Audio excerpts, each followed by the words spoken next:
Boa noite a todos. Pessoal, se me permitem, a gente está deixando no modo gravação, tá? Depois, provavelmente, a gente vai remanejar esses vídeos também para o nosso acervo no YouTube. Certinho? Bom evento, boa palestra. Kendra, fica à vontade, minha querida.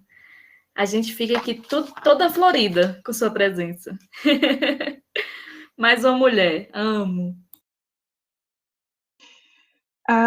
Boa noite, gente. Obrigada pela introdução e por todos os elogios que vocês fizeram. Eu fico realmente muito feliz com isso, não consigo nem responder. Primeiro, eu quero perguntar para vocês se está tendo muito ruído ou se vocês estão me ouvindo bem. Eu estou com o ventilador ligado aqui, pode estar interferindo. Aqui E tá também ótimo. está chovendo muito por aqui, então. Vixe. Você é eu ontem. É triste, Kendra, menina. São Pedro uma... Menino! Né? Bem, vamos começar aqui, né? Eu acho que dá para ficar sem óculos hoje. Tá, certo.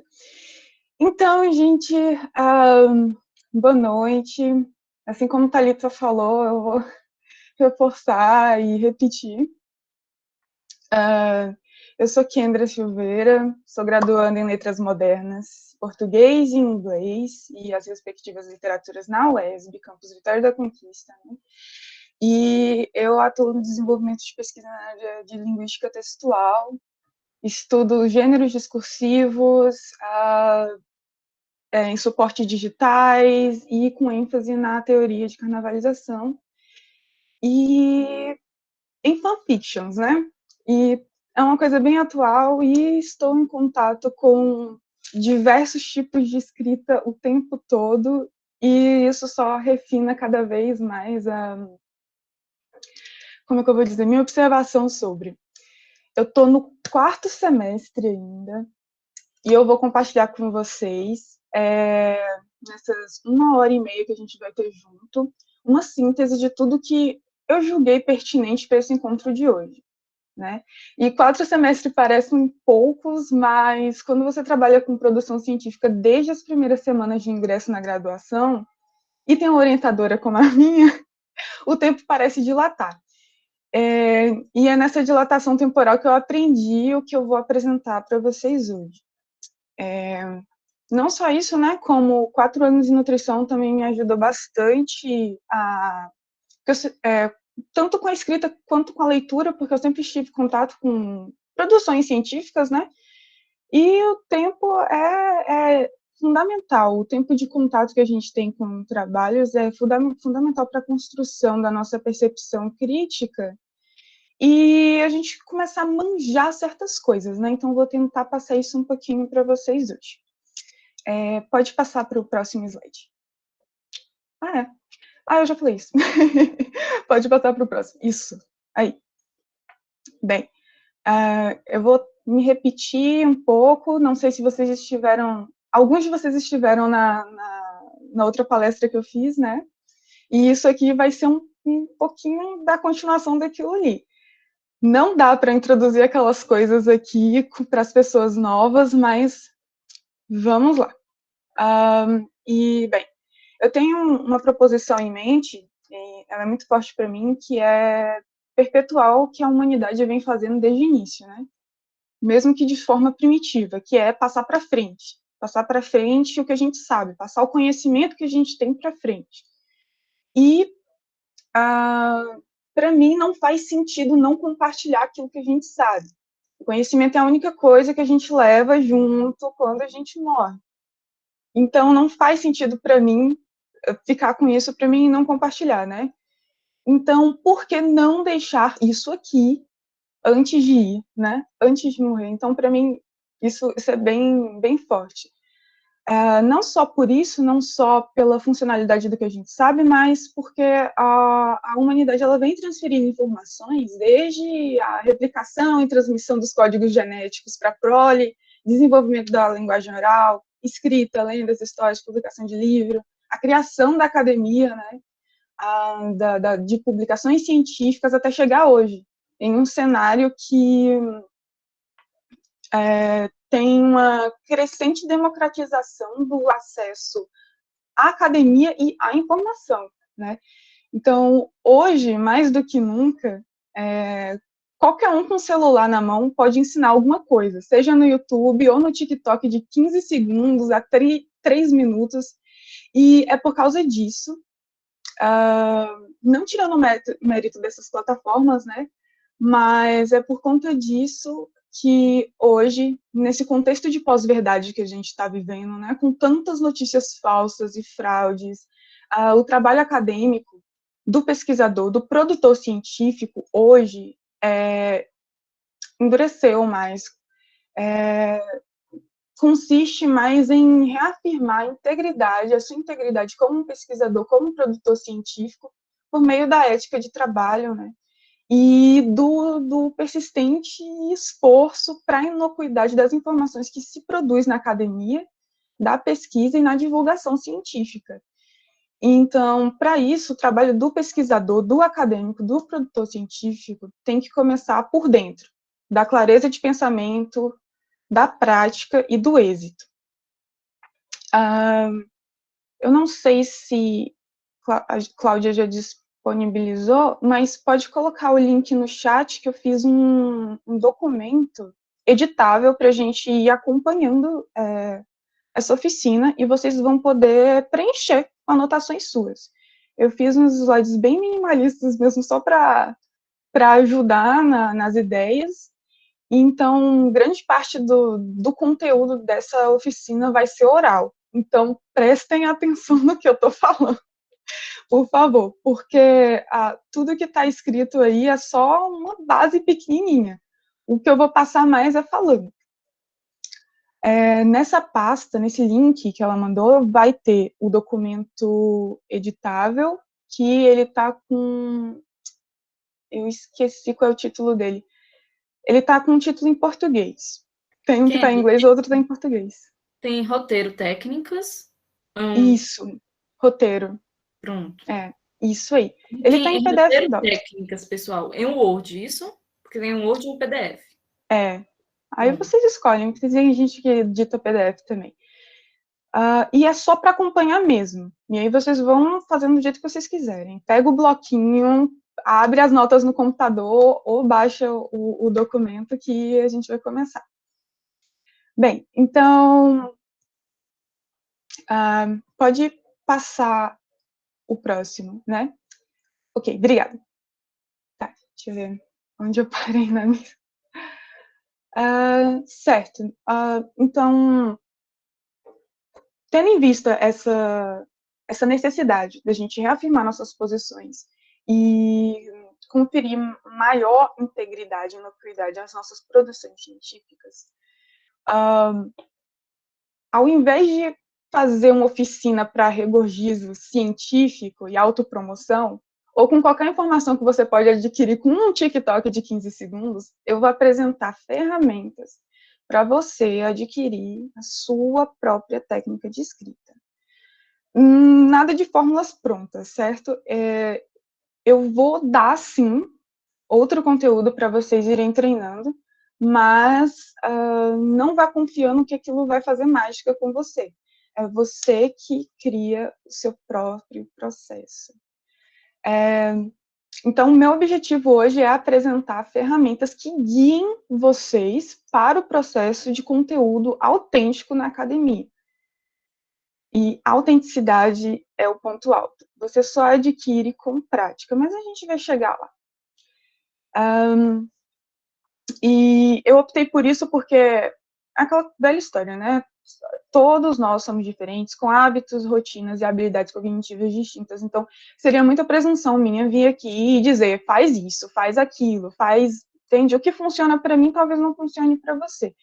Então, eu acredito que essas ferramentas vão ser muito mais produtivas do que chegar aqui com um modelo para você encaixando seu conteúdo, né? Então, se você é uma pessoa que se interessou por essa oficina porque quer, de fato, genuinamente, aprender como redatar, escrever para a academia, o que eu vou apresentar hoje é para você. Então, já produzi isso aqui partindo do pressuposto que você quer aprender a escrever. Então, eu vou passar por cima de coisas muito óbvias aqui. Então, um dos pilares para a redação acadêmica é a estrutura, a evidência, crítica, tem que ser preciso, tem que ser equilibrado, objetivo e formal, né? Eu acho que pode passar o próximo slide. Isso é importante. Certo. A redação acadêmica, ela tem que ter uma estrutura clara. É uma estrutura que vai derivar de determinado gênero de escrita. Ensaio, fichamento técnico, artigo, resumo expandido. Então, cada um tem uma demanda de uma estrutura diferente. Por exemplo, o relatório ela vai ter uma introdução, uma sessão de método, uma sessão de resultado, uma sessão de discussão.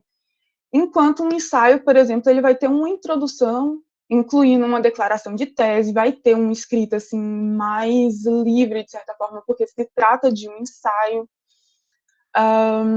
E essa escrita ela tem que ser coerente, tem que ter uma progressão lógica e tem que ser coeso, com todas as suas partes, todos os seus parágrafos conectados.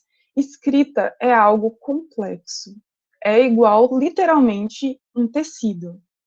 Com certeza, alguma professora de português já fez essa associação com vocês de texto vem de tecido, porque eles faziam aqueles emaranhados de lã e aí tecia uma roupa ou alguma coisa. É a mesma lógica com isso. Então, assim, tem que estar todo mundo coeso, todo mundo juntinho para fazer sentido. Se um tiver por fora ou não entrar a linha, não vai fazer sentido aquilo. Por exemplo, se for uma roupa, vai ficar cheio de furos. A mesma coisa com o texto. Então, a gente tem que estar sempre pensando, para isso aqui está fazendo sentido? Mas eu vou chegar lá.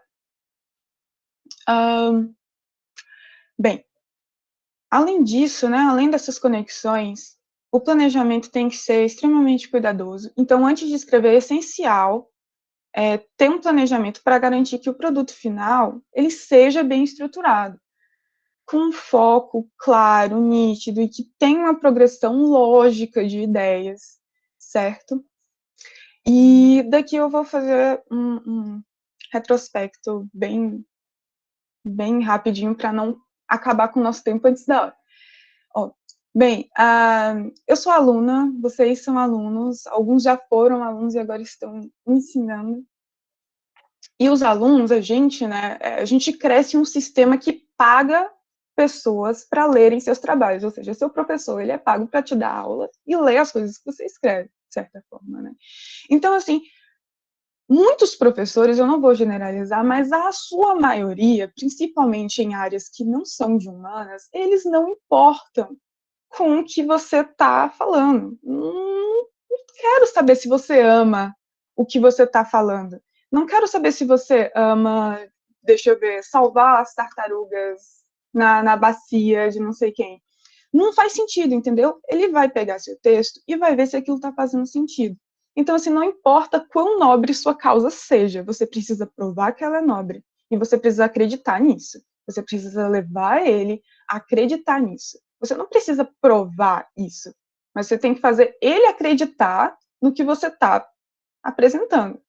Então, é uma questão muito mais de persuasão do que de fatos, assim, mas eu vou chegar lá, vou encaminhar esse pensamento com mais clareza mais à frente. Então, essa questão de o avaliador, o professor, muitas vezes não está, ou a banca, né, a banca de avaliação, não está muito a fim de saber o que você tem para fazer, suas ideias maravilhosas, ele só vai ficar olhando para o técnico do texto. Então, isso leva muitos alunos a fracassarem, né? Chega na universidade e não sabe como escrever, não sabe fazer uma introdução, não sabe apresentar suas ideias de forma coesa. Então, essa questão de os professores, os avaliadores não se importarem com o que está dentro da sua cabeça e só se importar com a lógica daquilo que você está falando, se aquilo faz sentido, se aquilo está coeso, né? isso faz com que você perca um pouco a fé naquilo que você está fazendo. Você pensa mais em entregar algo que eles queiram ler do que, de fato, produzir algo que seja excelente. Infelizmente, é assim que funciona. Mas a gente vai encontrar um caminho que seja legal e comum para todo mundo. Então, assim, se você realmente quer fazer uma produção que impacte, mude a chave na cabeça da pessoa, nossa, essa ideia realmente é interessante, eu não tinha pensado nisso, faz todo sentido para mim. Realmente, isso aqui é um problema que precisa solucionar. Então, assim, você precisa ter uma escrita que desafia e muda o pensamento, certo? Então, o seu impacto que você vai fazer com a sua produção é aqui no agora. Muitas das coisas que a gente produz não vão ficar para a posteridade, né? Não vão ficar para frente. Muitas coisas vão ficar ultrapassadas. Então, assim, foca na relevância desse conteúdo que você vai escrever para o agora, para o hoje. Isso é muito importante. Muito importante se localizar no tempo, no seu texto, falar em que período você está, o cenário, descrever isso. Porque pode vir a servir, mas também não pode. Mas sempre no presente, escreva para o presente, escreva para o hoje. E uma das coisas muito ruins no processo de escrita, pode passar o próximo slide, por favor? Obrigada.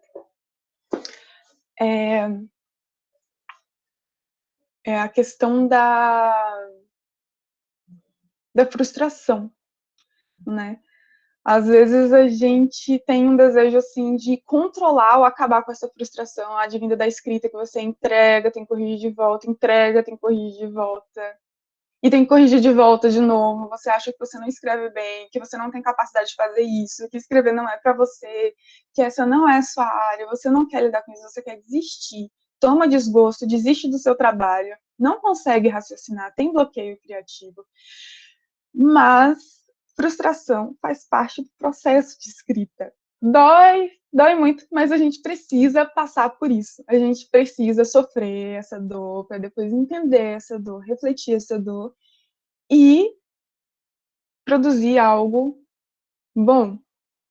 Então, a frustração, ela faz parte do processo de escrita. E toda ideia é um diamante bruto que precisa ser lapidado. Não é na primeira vez que você vai entregar seu texto que vai sair algo genial. Não é no seu primeiro rascunho que você vai ter as primeiras conexões brilhantes. Entende? É um processo, não é do dia para a noite. Então, aceite que é um processo. Isso vai simplesmente facilitar a sua vida toda no futuro, entender que escrita é um processo. Eu sei que tem muita gente que chega um dia antes de entregar algum trabalho e faz tudo naquela correria.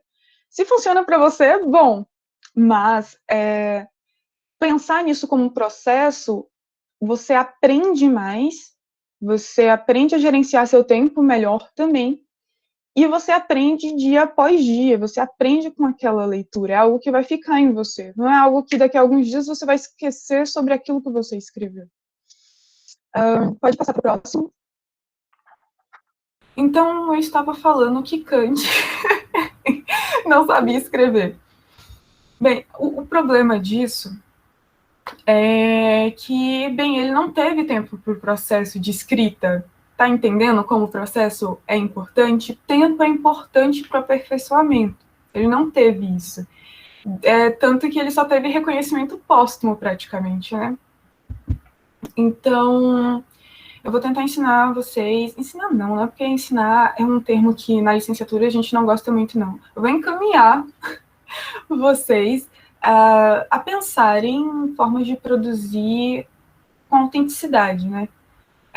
Porque qualquer um pode copiar, pegar um modelo e ir inserindo suas informações lá. Mas escrever algo seu mesmo, autêntico, com estilo, que expresse exatamente o encadeamento dos seus pensamentos, suas proposições e argumentos, é singular. Assim, não é qualquer pessoa que faz. Então, já assumindo que vocês estão dispostos a isso, pode passar para o próximo slide, por favor. eu vou falar para vocês o que... Deixa eu ver... Tava com coisa em mente aqui. Ah, certo. Eu vou mostrar como vocês podem compor uma metodologia ou um resumo, porque vocês constantemente estão em contato com isso. Na verdade, eu não vou mostrar para vocês como fazerem isso, porque vocês já estão em contato com isso o tempo todo. Então, não tem necessidade de eu vir aqui falar as mesmas coisas que vocês já veem e já ouvem o tempo todo. Eu vou mostrar o que diferencia uma boa redação de uma redação ordinária, né? E com ordinário eu quero dizer comum, qualquer pessoa faz. E aí,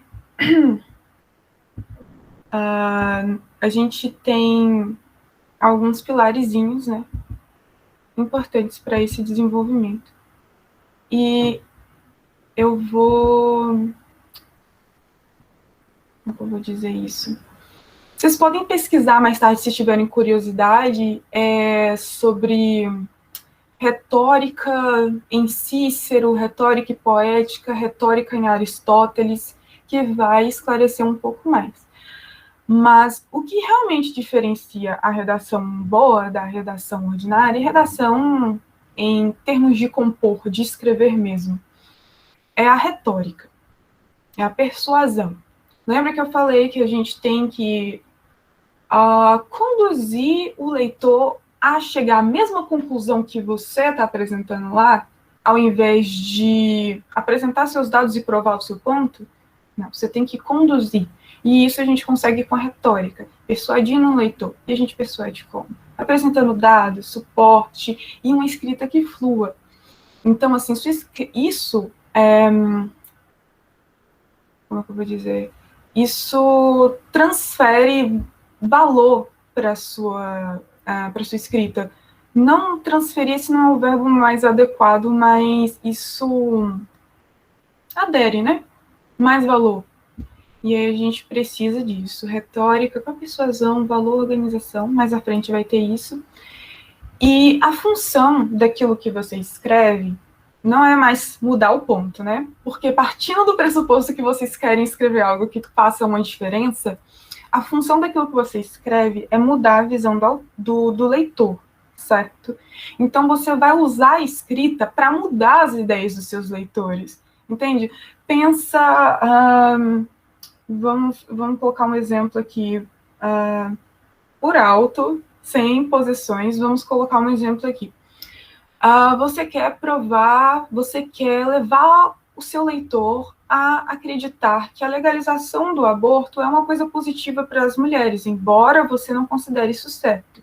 Então você tem que persuadir a pessoa a chegar a essa mesma conclusão, ao invés de só colocar prós e contras e demonstrar o seu ódio a pessoas pró-vidas, por exemplo. Isso serve para qualquer coisa na vida. Então, já que a função daquilo que você está escrevendo, que você vai compor, é mudar a visão do leitor, você tem que usar a escrita para mudar a ideia deles, e para isso você tem que mudar a maneira que eles veem o mundo. Então, assim, a pessoa ela não vai concordar com você de uma hora para outra. Então, é aquela questão do convencimento. Você tem que convencer, você tem que dizer para a pessoa que você acha arroz integral muito mais saudável do que o arroz branco. Não importa você comer e ficar falando dos benefícios, você tem que persuadir essa pessoa. Você tem que convencer ela que o arroz integral é mais saudável do que o branco, entende? Tem toda uma progressão, um encadeamento, uma sequência que leva a isso.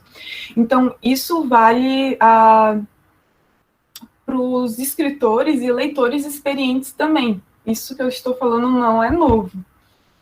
Aristóteles já falava, Cícero também. Então, assim, quando eu disse no começo que o leitor, o avaliador, a banca, em sua maioria, não se importa com os seus sonhos, com seus ideais, com as suas ideias brilhantes, eu quis dizer que é isso, entendeu? Eles não se importam o suficiente com uma coisa que eles estão tendo contato pela primeira vez. Não é assim que funciona.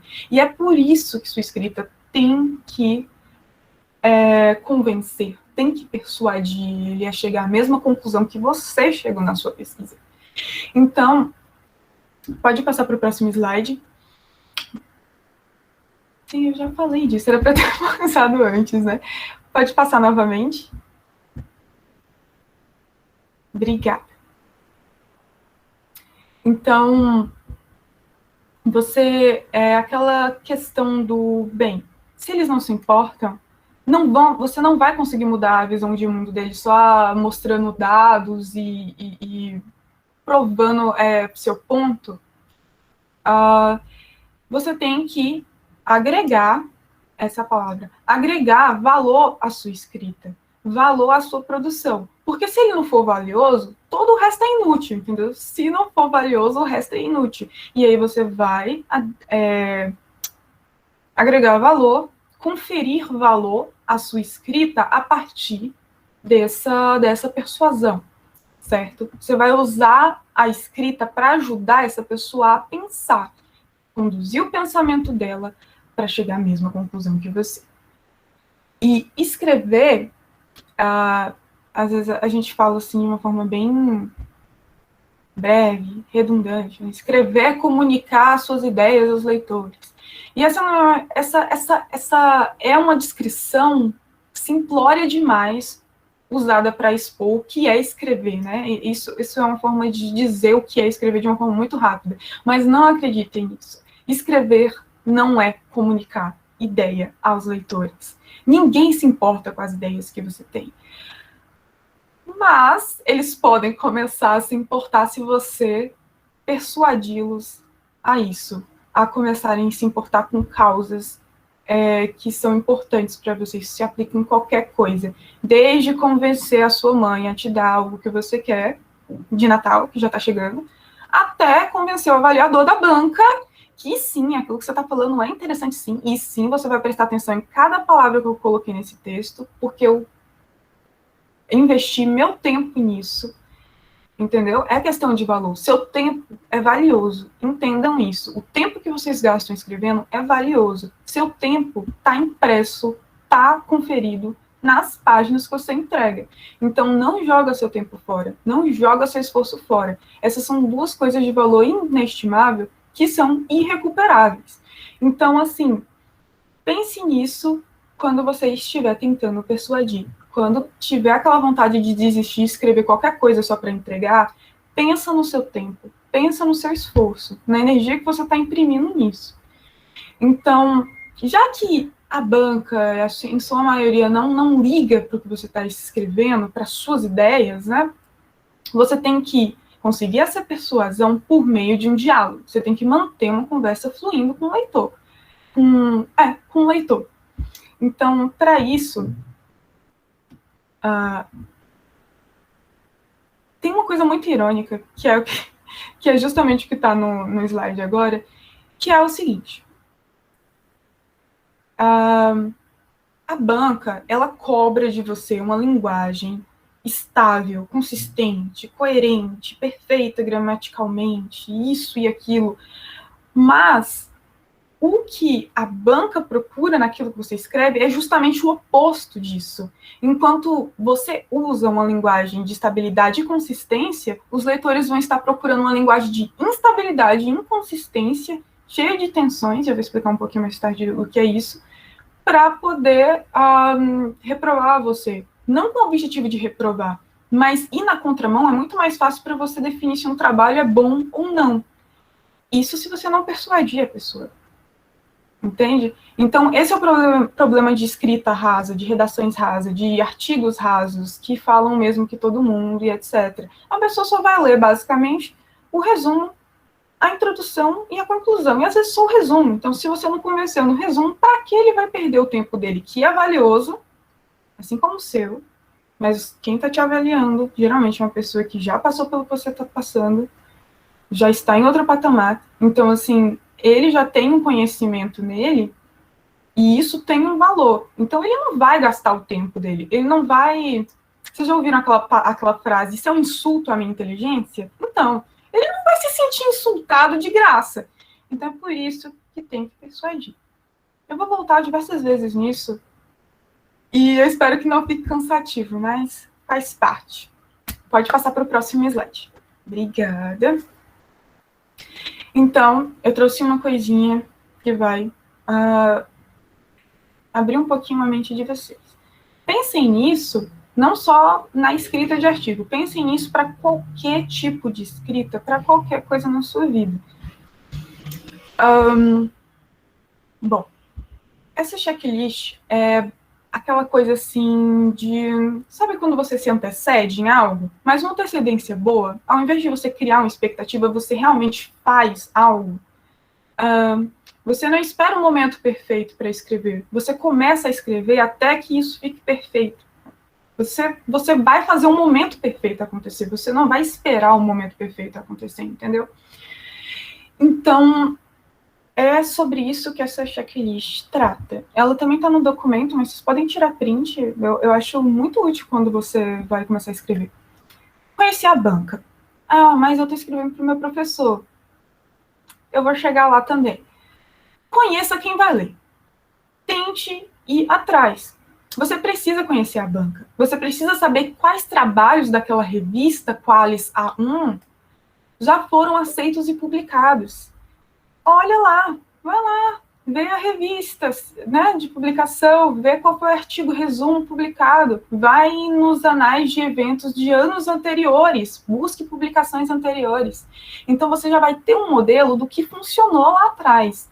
Depois é só você ver as diretrizes atuais e atualizar isso, entende? Então é muito importante você conhecer o terreno onde você vai pisar. Isso ajuda demais, assim, demais, demais, demais. Você já vai saber diversas coisas, desde questões simples de formatação até a própria progressão das ideias apresentadas, né? Então, você precisa conhecer o leitor, porque você não pode ser persuasivo se você não entender os seus leitores. Você vai persuadir alguém que você não faz ideia de quem seja. Você tem que tocar em algum ponto, entende? Assim como um exemplo político, né? Como Lula, lá em 2003, no ano que ele foi eleito, né? Porque não foi a primeira candidatura dele, ele tocou em um ponto que era pertinente demais à realidade brasileira de 2003, que era a fome, entende? Assim, a gente estava no mapa da fome em 2003. Feio demais no cenário internacional. Gente que não conseguia trabalhar por conta de fome. Nessa época tinha um tipo de desnutrição na nomenclatura de nutrição que era a desnutrição por marasmo, que era simplesmente a pessoa não conseguir fazer nada, ficar o dia todo sem comer por não ter o que comer e definhar. Então, o que ele fez? Ele tocou nesse ponto, que era pertinente e era comum a grande parte da população brasileira. Convenceu, persuadiu, ganhou, foi reeleito. O pessoal ainda ama ele hoje. Isso faz sentido para vocês? Então é isso, você tem que conhecer a pessoa que vai ler. Não é, sabe, chamar para um jantar. É só você ir atrás de informações. Vá atrás de informações que sejam úteis para você. Então, você precisa ir atrás de... Tem outros pesquisadores, assim, que dá para você ter noção de um trabalho... Deixa eu ver. Um exemplo que está um pouco mais à frente do patamar que eu estou hoje. Por exemplo, mestrado. Vai atrás dos trabalhos que as pessoas que vão estar na banca e das pessoas que estão por trás da banca de avaliação, por exemplo, da pós-graduação de linguística da UESB, por exemplo. Vai atrás da dissertação deles, eles são doutores, não são? Então, vai lá atrás, vê quais são os pontos que eles defendem, vê quais são as palavras que eles usam, os códigos que eles usam. Cada área tem uns códigos comuns. A minha é sempre textualidade, multissemiose, intertextualidade, hipertexto. A de vocês também vai ter. Busquem essas coisas. Isso é importante. Então, se você não sabe em que eles acreditam e em que eles não acreditam, como é que você vai mudar a visão de mundo deles? Então, você tem que conhecer para predicar, argumentar o que eles podem vir a dizer do seu trabalho. E um exemplo disso, um exemplo bem recente, eu fui fazer uma prova de sintaxe, que é uma disciplina que eu considero complicadíssima, e para conseguir responder a prova, eu fui atrás da dissertação de doutorado da minha professora. perfeito, genial. As mesmas coisas que estavam escritas lá eram as mesmas coisas que ela falava em sala de aula. Coincidência? Não! Aquilo está impresso nessa mulher desde que ela fez o doutorado dela. Então, ela carrega isso até hoje. Ela tem um valor. Lembra do valor que eu falei? Isso está impresso nela, está agregado nela, está colado nela. Não é uma coisa que ela vai se desvencilhar fácil, não vai ser uma coisa que ela vai abandonar. Então, é isso. A escrita sempre carrega algo daquele que escreve. A ordenação das palavras e do pensamento, eles revelam a presença do estilo do autor. Estilo também é algo que a gente trabalha em textual, em linguística textual. E se naquela tese ela persuadiu a banca, provou sua tese, por que não minhas respostas à prova iriam ir à contramão disso? As chances de eu conseguir o mesmo que ela conseguiu na banca são altas. Afinal de contas, são as mesmas palavras delas indo para ela. Então, assim, você tem que descobrir essas dúvidas, o que o avaliador defende. Você tem que argumentar. Não explica, não é explicar, é argumentar. É conduzir o pensamento, é argumentar para afirmar o valor da sua produção, afirmar o valor daquilo que você está fazendo. E também não é sobre a sua voz na academia. Eles não estão muito interessados em ouvir a sua voz própria. Então, é por isso que você sempre tem que estar sob ombros de teóricos que antecederam para dar suporte àquilo que você diz. É sobre mostrar o valor da sua produção. E, bem, a leitura fluida. Leitura fluida é um ponto importante para tratar. Aqui entra uma questão da escrita difícil que eu falei antes.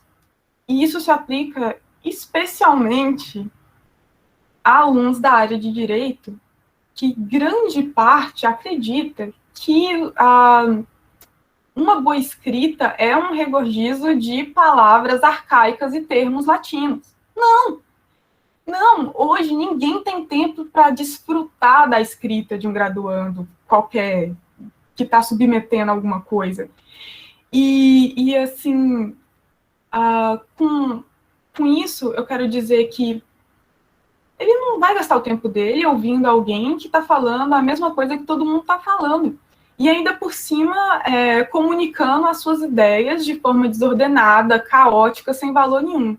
Ele, o leitor, vai pensar, não vou perder meu tempo com isso aqui. E é aqui que entra a persuasão. Você tem que persuadir o leitor, mostrar para ele que vale a pena ler o corpo da sua redação e não apenas a introdução e a conclusão em detrimento do tempo dele. O leitor, ele vai buscar a inconsistência e instabilidade no seu texto. As tensões. As tensões são aqueles pontos, assim, críticos em que você pode estar comprometendo o resultado do encadeamento do pensamento de sua escrita. Está tudo um pouco abstrato por hora, mas depois eu vou mostrar mesmo para vocês o que eu estou falando e vai ficar bem claro. Gramática não é tudo. Gente, já foi o tempo que gramática era sinal de escrita perfeita. Bom, de nada serve uma gramática impecável se suas ideias e informações não estão coerentes e coesas, bem conectadas. O corretor ortográfico do Google, não só do Google, né? O corretor ortográfico integrado hoje em programas e aplicativos de escrita já superam, de certa forma, a gente como humanos. Entende? Então, não faz mais sentido. Isso é o mínimo que você tem que fazer, ter uma gramática limpa. O que importa é a estrutura, a sua argumentação, a forma que você prova, a forma que você se posiciona no texto e mostra que você está certo. Você tem que usar a linguagem para mostrar aos leitores que há um custo para eles. Isso aqui tem um valor, certo? E o custo é o seu tempo para prestar atenção no que eu estou falando na minha ideia. Então, se essa instabilidade no seu texto for resolvida antes da submissão, vai ser um ganho para eles, porque não vão estar perdendo o tempo deles, e vai ser um ganho para você. Pode passar para o próximo. Obrigada. Isso é bem pesadinho, né? Então, nem todo conhecimento é valioso. Na verdade, a maioria é inútil. É aquela questão de...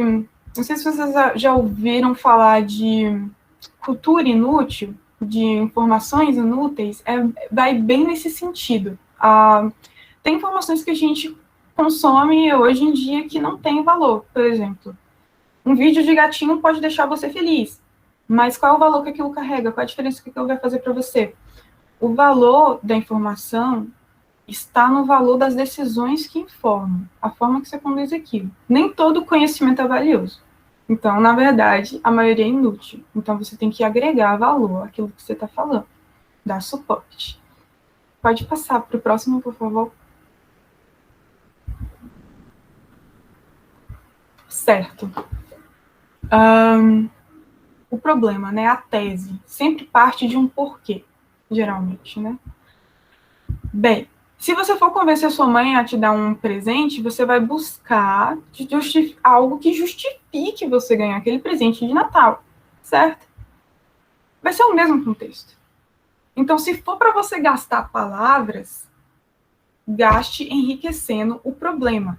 Se tudo nasce a partir do problema, seu foco tem que ir para aí. Então, você vai construir um problema. Você vai mostrar, meu Deus, a crise educacional, na verdade, é um projeto de crise. Não pode continuar assim. Há anos, estudantes, eles vêm sendo lesados por conta desse sistema caótico. Prova que é caótico, mostra como é caótico. Não é absurdo isso? Você não acha isso absurdo? Essa posição tem que mudar. Então, você constrói um problema. Entende? É aquele momento de ser o parceiro chato da relação, que cria problema do nada, para ter motivo para brigar. Você vai ser isso. Você vai fazer isso. Ó, presta atenção no que eu estou escrevendo, porque isso aqui é relevante. Então, mostre que é um problema pelo qual vale a pena lutar para resolver. Lembra, o que fascina você diz respeito apenas a você.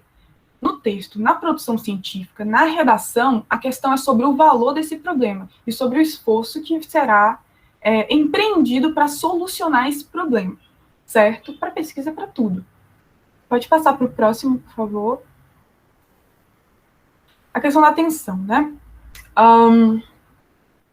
Certo. Tá. Criar atenção quando você escreve. O objetivo disso é desafiar alguma ideia com a qual o leitor se preocupa. Então, se você problematizou um negócio lá atrás, você tem que tocar em algum momento nele. Então, é por isso que eu falei que você tem que conhecer a banca, tem que ir atrás do avaliador, tem que buscar a tese de doutorado da sua professora de sintaxe para poder fazer uma boa prova, entendeu? É isso, é conhecer o terreno para depois você entrar nele. É basicamente por isso que a Alemanha perdeu a Segunda Guerra. Eles foram para a Rússia, morreram congelados grande parte, e é isso aí. Você vai para a Rússia sem levar bota, sem levar blusa, é a mesma coisa. Não entrega o texto sem saber para onde ele está indo. Não faz isso. Não vai para a Rússia de regata e havaiana. Isso não vai funcionar, certo? Então, é sobre isso. É sobre você conhecer um posicionamento, identificar um posicionamento e tocar nesse ponto, desafiar uma ideia com a qual o leitor se preocupa. Nem sempre isso vai dar certo, mas a vida é tentativas e falhas, certo? Então, pode ir para o próximo, por favor. Certo. Eu vou continuar a ideia anterior. Então, para isso, para você criar essa instabilidade, e isso é muito interessante no sentido de... Sabe quando você apresenta uma ideia completamente oposta, como naquelas manchetes, assim, muito apelativas, do tipo, você sabia que brócolis engorda? Meu Deus, eu não sabia que brócolis engorda. Vou ler o texto. É sobre aquilo. E aí depois, quando você lê o texto, você descobre que brócolis não engorda. É outra coisa, é sobre outra coisa. Eu não estou dizendo para você mentir. Eu só usei um exemplo, assim, bem superficial. Mas é isso. Você tem que usar a linguagem ao seu favor.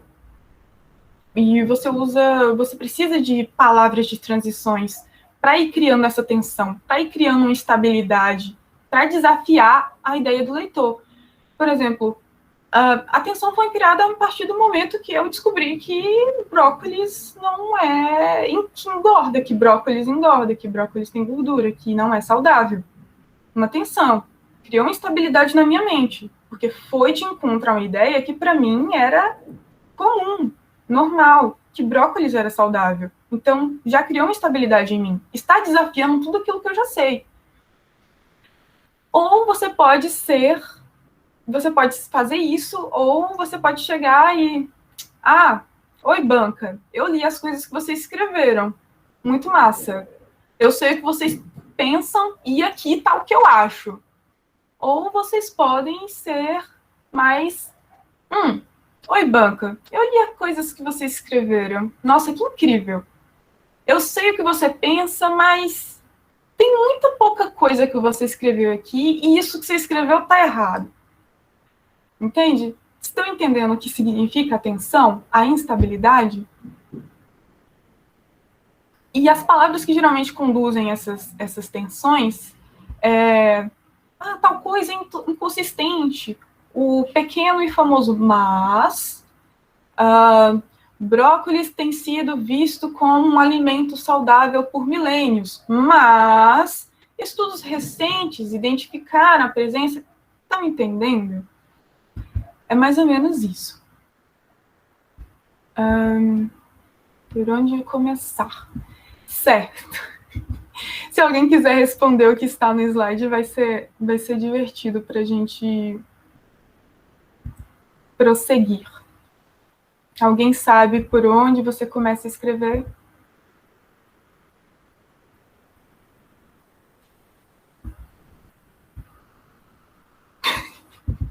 Não, o chat está ótimo hoje, que bom.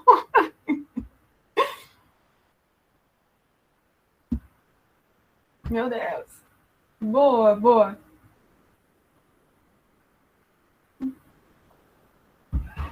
Boa também. Pode passar para o próximo slide. Eu estou preocupada com o tempo, gente. Planejamento.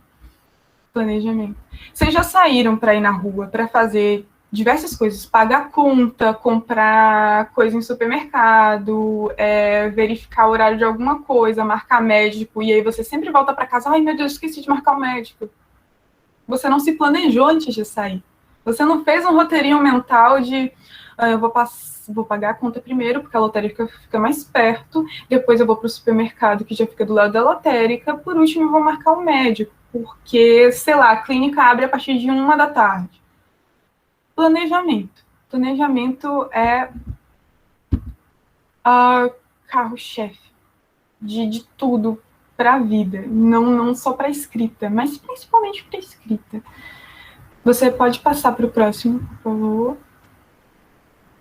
E aí a gente tem algumas coisas que podem guiar esse seu planejamento na produção acadêmica, certo? Certo. Você vai pegar um papel, ou um documento no Word, ou um bloco de notas, ou qualquer coisa, e colocar essas questões. Qual é a resposta para a minha pergunta? Se eu já sei, ótimo. Se eu não sei, põe uma interrogação, e é isso aí que a gente vai buscar. Que pontos eu posso trazer para apoiar ou para provar essa minha resposta? Minha tese, minha proposição, a solução para o meu problema. Voltamos para, deixa eu ver, crise educacional. Ok. A crise educacional acontece por desleixo político, porque educação não é tida como prioridade, ou vamos colocar... A educação não é tida como prioridade pelo governo, e o seu segundo argumento é o Brasil é uma democracia recente, é uma democracia bebê, e ainda não teve tempo de se estruturar como uma nação, não teve tempo de fazer isso. Terceiro argumento, Terceiro argumento será sobre a crise da educação. Ela é um projeto de crise, ela não é uma crise de fato, e vai linkar todo mundo. Essas vão ser suas três argumentos centrais para o seu texto. Qual é a melhor ordem para organizar esses pontos? É melhor eu já ir falando da crise, que é um projeto? Ou é melhor eu fazer um contexto histórico? Mas se eu começar pela definição do que é educação, vai montando. Vê a forma que funciona melhor. É sempre bom começar do começo. A depender do assunto, definição. Ou histórico. Ou do histórico do problema. Qual é a relevância disso para o meu tema? Qual é a relevância desses pontos? Esses pontos são realmente pertinentes ou eu só quero muito, muito, muito falar sobre eles? Se você quiser falar muito, muito falar sobre eles, você vai ter que persuadir e provar que isso é realmente importante. Mas se eles já são relevantes por si só, como a crise, por exemplo, que é de conhecimento comum, já é relevante. Esses pontos se tornam seus parágrafos no corpo de sua redação.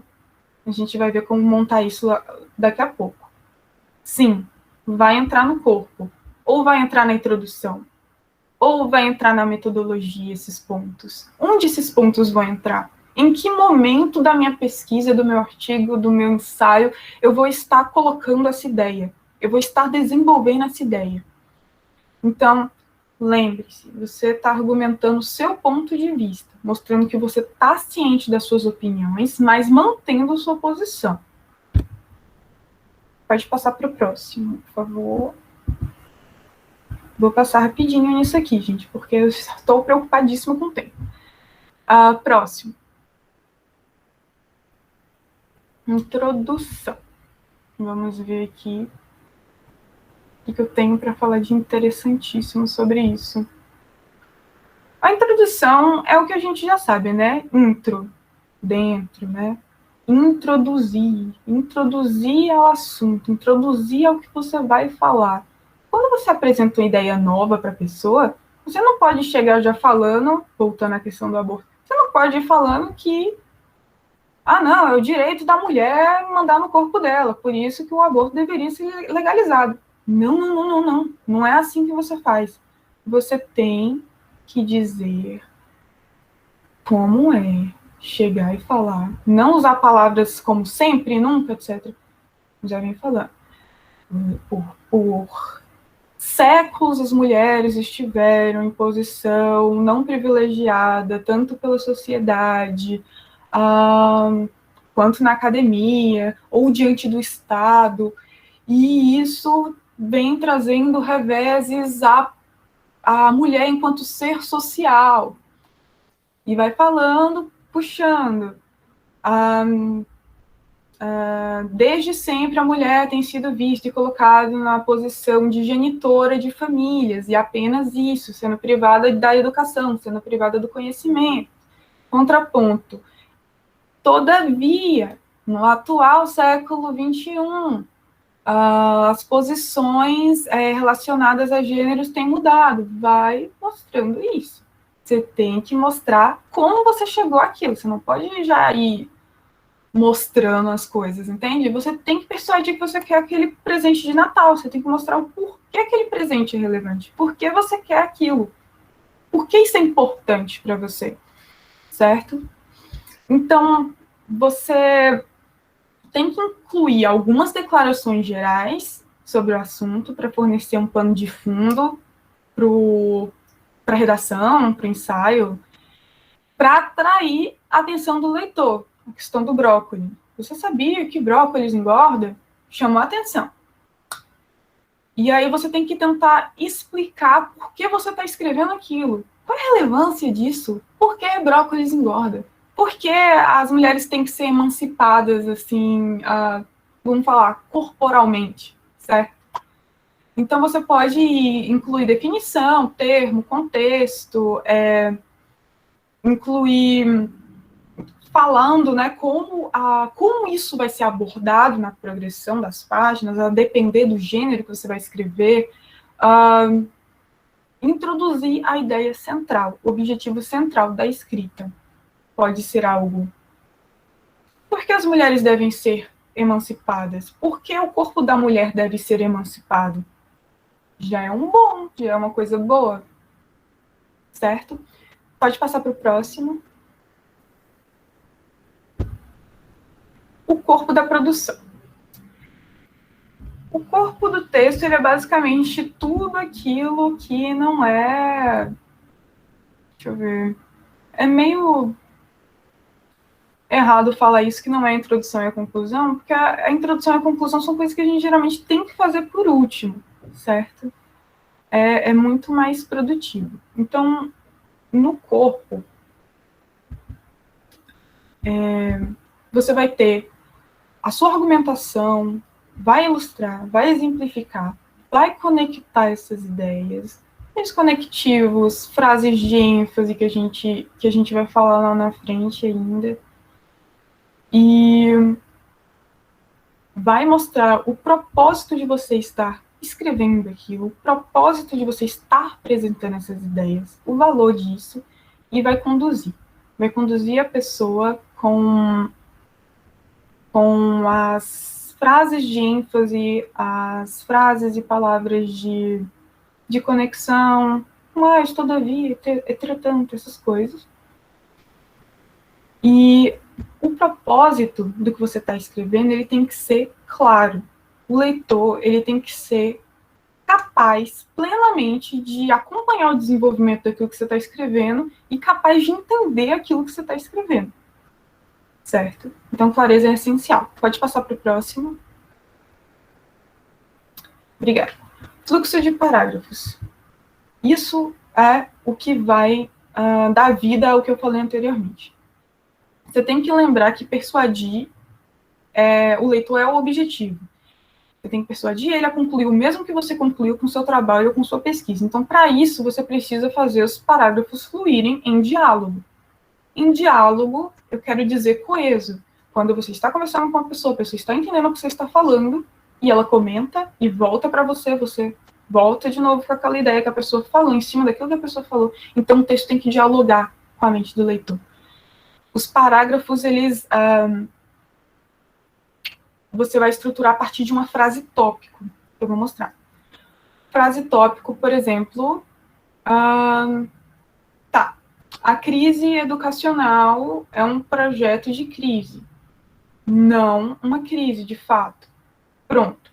Frase tópico. Isso são aqueles argumentos que a gente falou, lembra? Esse era um dos argumentos.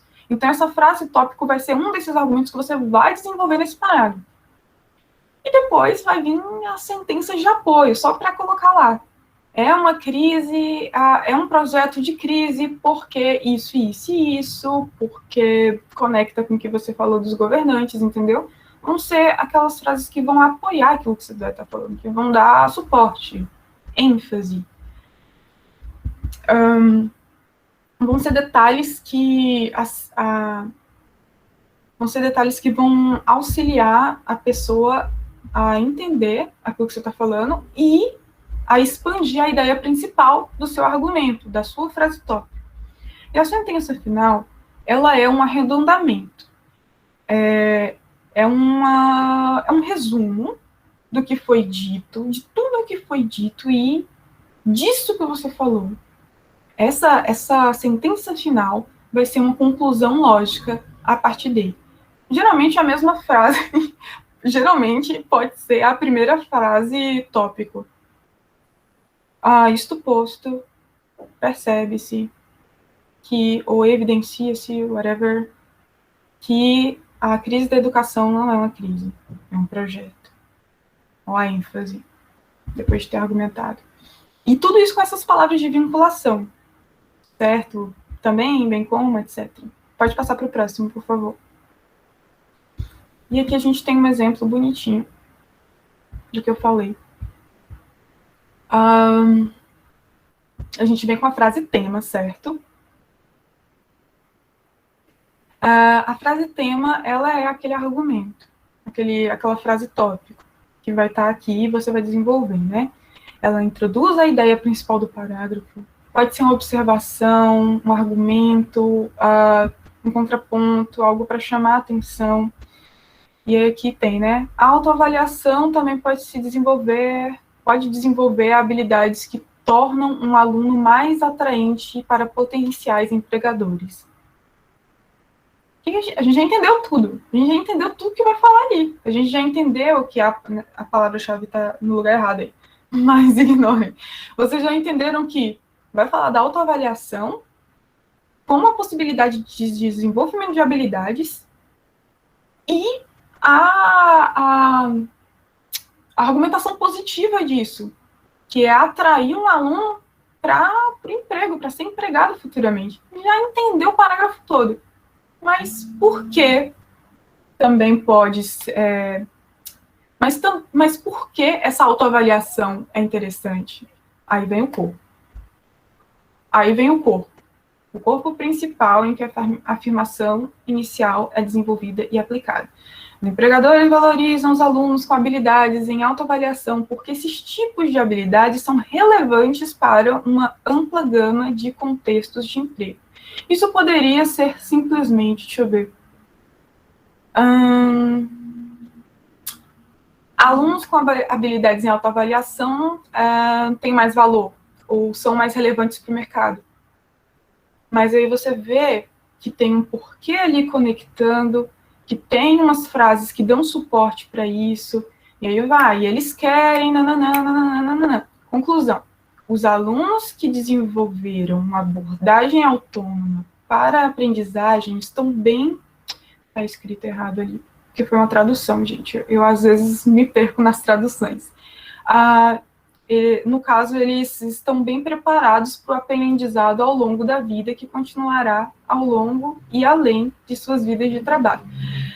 Ou a carreira. É que a tradução às vezes fica meio assim, eu não sou boa tradutora, não. Mas estão entendendo como é que funciona? Tem todo um diálogo ali, tem toda uma questão de persuasão. Pode passar para o próximo, por favor. Então é isso. Mantenha o diálogo, conversa com o leitor, mantenha essa conversa fluindo. Então você tem que usar essa sua escrita para ajudar ele a pensar, ajudar ele a chegar às mesmas conclusões que você. Pode passar para o próximo, por favor. Bem, o estilo... é uma coisa que eu ainda não trabalhei, mas eu tenho umas noções bem básicas do que é esse estilo. A questão do estilo, ela fica aparente quando você opta pelas palavras que você põe no texto. Por que você vai usar um contudo ao invés de um todavia? Entende? Às vezes, essas palavras de transição, esses conectivos, eles podem ter valores semelhantes, valores equivalentes até. Mas o que define o seu estilo de escrita é a escolha que você faz. Às vezes, isso não pode ficar nítido para as pessoas que estão fora da academia. Mas, geralmente, para quem está dentro, isso fica bem claro. Então, a sua escolha dessas frases de transição imprime o seu estilo. Escrever é um exercício lógico. Então, adicionar estilo a ele só aumenta a clareza e o seu poder de convencimento.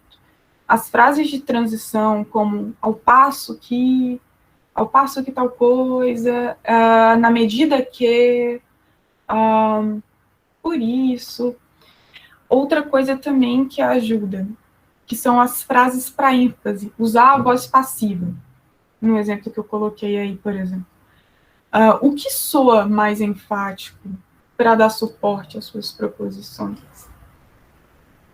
O livro, concluído em 1984, fornece diversos sinais sobre o estilo do autor.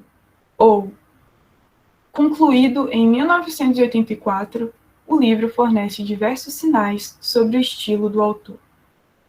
A voz passiva agrega mais ênfase, né? Mas, às vezes, ela tem que ser usada com cuidado. Então, assim, todas as produções é muito importante você estar dialogando, de fato, com o seu orientador, que é a pessoa da sua área, certo? Que vai estar realmente te ajudando com isso. Isso aqui são só dicas. As frases de contraponto também imprimem um estilo na sua escrita e agrega todo esse valor e dá clareza para você convencer. Como, pelo contrário, em contraste com, salvo em casos, ou exceto isso, exceto aquilo, menos tal coisa, mas, contudo, todavia. Entende o tom? Ele dá um tom. Parece que você realmente está falando com a pessoa, embora com toda a escrita formal, bem longe da oralidade, mas sente que tem um diálogo, que isso agrega um diálogo? Pode passar para o próximo, por favor. Conclusão. Conclusão é aquela coisa que, é fácil, mas a gente sempre, às vezes, acaba penando para fazer, assim como a introdução. O começo é sempre difícil e o término também, às vezes, é sempre penoso. Então, a conclusão, ela inclui os pontos finais do escritor, de você como autor, produtor. É aquele momento que você revisa tudo que você escreveu e você vê, você retorna aquelas frases tópico que deram desenvolvimento ao parágrafo, certo? Então tá ali. Você só vai pegar essas frases tópico e colocar lá. Esses são seus pontos finais. Essas frases tópicos são os argumentos. São os argumentos finais. Você só vai repetir para mostrar que você estava certo o tempo todo. Entende? Então, você tem que recordar aquelas questões que já foram levantadas lá atrás e que foram apresentadas na introdução, certo? E reunir esses argumentos, esses pontos que foram feitos no corpo, no desenvolvimento, e explicar o significado geral daquilo tudo que você apresentou. Quais são os pontos gerais que podem ser extraídos do que eu escrevi, assim, como todo? Se eu tivesse que conversar com uma tia no ponto de ônibus, explicar para ela um trabalho, uma pesquisa que eu fiz.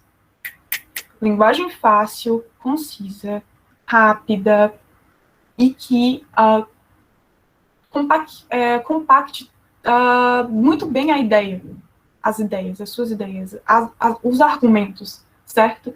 Isso é um exercício bom. Então, assim, o que eu posso extrair disso? O que eu aprendi com isso? O que essa pesquisa, o que esse desenvolvimento todo, o que essa composição escrita me ensinou? O que disso tudo foi relevante desse assunto? Então, isso é importante. Mas o mais importante de tudo é você afirmar no final e sinalizar claramente para o leitor que aquilo que você escreveu está concluído. Tem que deixar claro a impressão de que o propósito daquilo que você escreveu foi alcançado, certo? Pode passar para o próximo, por favor. É um checklist básico, só para você colocar um post-it assim, e ficar vendo, anotar em algum lugar, ter em contato com isso e lembrar. Meu trabalho tem que ser bem estruturado, tem que evidenciar os meus argumentos, tem que ser crítico, não basta estar falando o que todo mundo está falando, não basta ser coisas senso comum, entendeu? Eu tenho que mostrar algo de diferente, tenho que ser preciso. Não é porque eu quero agregar valor que eu vou ser verborrágico, que eu vou ser prolixo, sem necessidade. Vou ser preciso. Tem que ser uma coisa equilibrada. Se você apresentar pontos negativos, tem que deixar aquilo equivalente. Se você apresentar os negativos, tem que deixar equivalente com os positivos, certo? Tem que ser objetivo e formal. Isso a gente já sabe. Pode passar para o próximo. Legal, né? Eu já falei um monte aqui, acho que a gente já entendeu, mas como é que faz? Né? Lindo. Entendi. Muito bom, fofa. Lindo, já entendi como é que tem que fazer. Mas como, de fato, eu faço isso? Porque falar é fácil.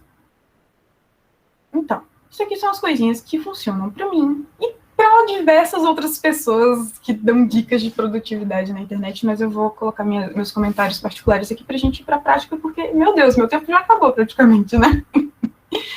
Mas, vamos lá. Certo. Você tem que entender o título. Às vezes o título das coisas que eu escrevo só saem no final. Às vezes elas começam a partir do título. Isso depende. Mas, considerando que você tem um título, você vai desmembrar esse título. Crise da educação no Brasil. 2 pontos. Desafios e não sei o quê. Você separa. Crise. Começa a desenvolver crise.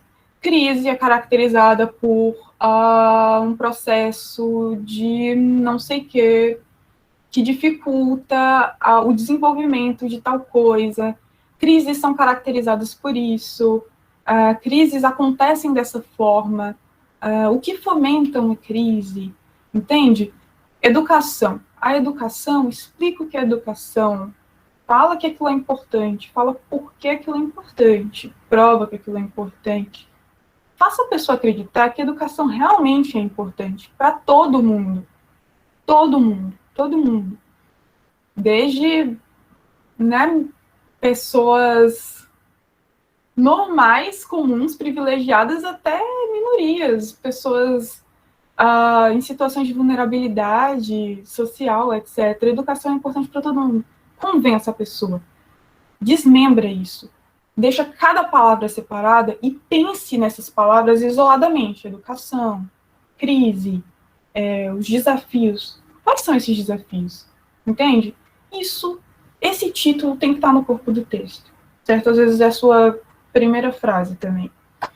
Agora, a tempestade de ideias, que é o brainstorm. Isso é importante. E ela pode ser feita de diversas formas. Você pode simplesmente estar com um papel ou alguma coisa, ou qualquer coisa que escreve, né? E ir digitando todas as ideias que você vai tendo no momento, certo? Eu já separei aqui, já desmembrei. O que me conecta automaticamente com a educação? Eu lembro que meu ensino médio foi péssimo e eu não tive aulas de português, então vou escrever isso. Vou escrever como não há uma supervisão de como esse ensino está feito, a Prova Brasil não avalia adequadamente os alunos.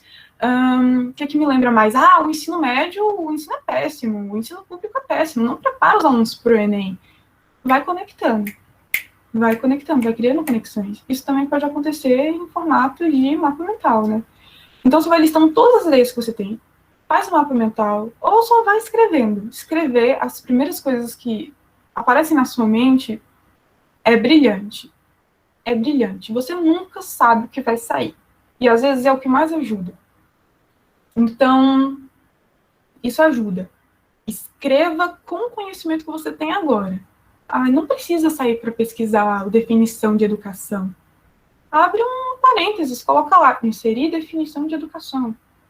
Certo? Trabalha com o que você tem agora. Isso é até bom para ver a sua evolução no processo. Agora, o modo FBI. Entendeu? Sabe aquela sua amiga que consegue informações sobre o contatinho que você nem sabe como é que ela consegue? Então, meu filho, modo FBI, liga. É aquela coisa. Da mesma forma que você foi atrás da sua professora de sintaxe, leu a dissertação para saber como responder a prova, você vai pesquisar sobre cada tópico, sobre cada frase tópico, sobre cada argumentação que você já definiu para ter mais ideias. Modo FBI ligado. Baixou o pesquisador. Isso que eu estou escrevendo é relevante, tem valor e é importante para mim. Eu quero trabalhar essa ideia. Então, vamos atuar para que eu consiga êxito nisso. Faça anotações. Quando você lê, eu quero muito mostrar isso para vocês, porque vai ajudar vocês a terem uma visão legal de como eu faço, certo? Faça anotações a partir das suas leituras. Não é você pegar um artigo e grifar, copiar e colar e esquecer lá. É você compor alguma coisa autoral a partir do que você leu. Sempre bote a fonte no final. Se você achou algo legal e quer usar, pega a fonte, pelo amor de Deus. A gente não quer ser acusado de plágio depois de entregar o trabalho. É feio, é péssimo, mexe muito com o emocional. Não queremos isso. Então, sempre quando você lê um parágrafo, tente ou resumir aquilo em uma frase ou criar algo original a partir daquilo. Linkar com ideias do que você já tem. Isso é um exercício bom até para quando você está lendo qualquer tipo de livro e você quer reter aquele conhecimento que você está lendo. Se você tem dificuldade em reter aquilo, informações, conhecimento, isso é bom. Porque demanda um esforço do seu cérebro e faz ele pensar. faz ele criar sinapses, conexões novas com aquela informação nova. Então, quando você liga uma informação nova com outra que você já tem, grandes chances daquilo ficar retido.